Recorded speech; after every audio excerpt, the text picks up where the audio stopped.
कैसे हैं आप लोग? आई होप अच्छे होंगे। लास्ट स्टोरी को एंजॉय किया होगा, बर्डन ऑफ हेट्रेड को। अब नेक्स्ट स्टोरी सुनते हैं, वाइब्रेशंस के बारे में बात करते हैं। एक शॉपकीपर है और उसका जनरल यूटिलिटी के सामान का एक शोरूम है और वो अपने एरिया में बहुत फेमस है ड्यू टू क्वालिटी और उसका जो काम करने का तरीका है, उसका जो व्यवहार है, उसका जो लोगों का ध्यान रखने का तरीका है, उससे लोग बहुत प्रभावित होते हैं। वो अपने शोरूम को मॉर्निंग में 8:30 खोलता है और रात को 8:30 ही बंद करता है। दोपहर में उसको खाना खाने की भी फुर्सत नहीं होती, वो इतना बिजी रहता है क्योंकि आसपास दूर दराज तक सब लोग उसकी शॉप से ही सामान खरीदना चाहते हैं और वो भी अपने कस्टमर्स को बिल्कुल परेशान नहीं करना चाहता है। तो उसने अपनी लाइफ में एक नियम बना रखा है कि 1 बजे के करीब जो भी कस्टमर उसकी शॉप पर आता है वो उसको ही शॉप पर बैठने के लिए बोलता है और खाना खाने अपने घर चला जाता है। थोड़ी दूरी पे ही उसका घर है पास में। ऐसा सब लोगों को पता है। जो आसपास के लोग हों उनमें उसकी ईमानदारी की ये चर्चा बहुत फेमस है। कहीं से घूमते हुए एक बार कुछ 4-5 चोरों का ग्रुप वहां पहुंच गया उस एरिया में और लोगों से उसको उनको जानने के लिए मिला कि अच्छा ऐसा यहाँ पर एक सेठ जी है, बहुत बढ़िया शोरूम है, बहुत बढ़िया सामान है उसका और वो उसकी शॉप पर जो भी कस्टमर 1 बजे आता है उसके हवाले पूरी शॉप करके चला जाता है। यार अजीब कमाल का आदमी है, फिर तो कुछ खास मेहनत भी नहीं करनी पड़ेगी और काफ़ी सारा सामान भी हाथ लग जाएगा। उन्होंने आसपास शॉप के कई दिनों तक घूम के देखा, लोगों से जो बात सुनाई दे रही थी वो काफ़ी सही थी, बिल्कुल ठीक थी। तो उन्होंने प्लान बनाया कि उनमें से कोई एक व्यक्ति पहले जाएगा, वो कस्टमर बन के उसके यहाँ शॉपिंग करेगा, तो वो उसको बैठने के लिए बोल देगा सेठ जी, और बाकी लोग आ जाएंगे और अपने बैग्स में सामान भर के ले जाएंगे। ऐसा ही हुआ।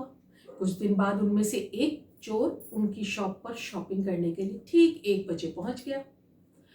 सेठ जी ने देखा टाइम हो रहा है, कुछ सामान तो निकाल कर दिया और उन्होंने उससे कहा कि जो भी आपका सामान आपको चाहिए लिस्ट है वो आप निकाल के रख लीजिए, मैं आकर रेट लगाता हूँ, मैं ज़रा खाना खाकर घर से अभी आया और जब तक और भी कोई कस्टमर आए तो आप उसे वापस मत भेजिएगा, उनको सामान दे दीजिएगा। व्यक्ति खुश हो गया, उसका तो प्लान सफल हो गया था। अभी वो शॉप में जैसे ही शॉपकीपर गया और वो शॉप में उस चेयर पर बैठा तो बाकी सारे उसके फ्रेंड्स भी आ गए। उन्होंने अपने अपने बैग खोले और उसमें सामान भरना शुरू कर दिया। अब वो जो चेयर पे बैठा हुआ चोर था वो उन सबको मना करने लगा। बोला नहीं नहीं, ये काम करने का तरीका तो गलत होगा, ऐसे नहीं करना है, चोरी नहीं करनी है, गलत बात है। और वो चोर उससे लड़ने लगे।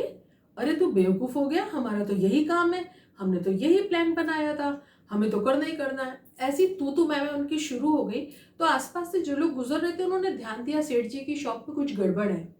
कुछ लोगों का ध्यान गया, इतने में कुछ कस्टमर्स भी आ गए, कुल मिला के वहां भीड़ हो गई और शोर तो मच ही रहा था। सेठ जी भी खाना खा के वापस आ गए। चल भाई क्या हो रहा है यहाँ, क्या हो रहा है, क्या हो गया?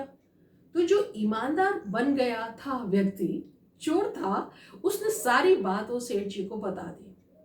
आपने मुझे काम करने के लिए कहा था और मेरा बिल्कुल भी मन नहीं करा, हालांकि हमारा ही सबका कॉमन प्लान था, लेकिन मेरा बिल्कुल मन नहीं किया कि यहाँ से कोई चोरी कर सके, यहाँ कोई बेईमानी कर सके, यहाँ कोई डिसऑनेस्टी कर सके।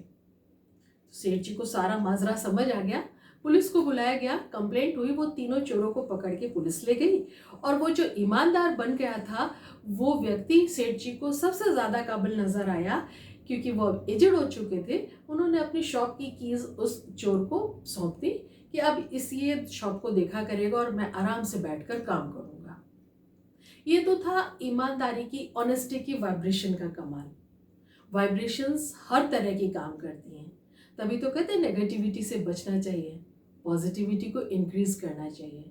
आप लोग जब भी किसी होली प्लेसेस पे जाते हैं तो आपको पता है कितना अच्छा महसूस होता है, मंदिर मस्जिद गुरुद्वारे, वहाँ कितना पीसफुल होता है। अभी किसी क्या मिलने भी जाते हैं तो आपकी याद में कुछ कुछ लोग तो ऐसे होंगे जिनके यहाँ आपको जाकर बहुत अच्छा लगता होगा। उस सब के पीछे भी वाइब्रेशंस काम करती हैं। So improve your vibrations. Next story के लिए ज़रूर वेट कीजिएगा, वो एक ट्रू इंसिडेंस पर वेट होगी।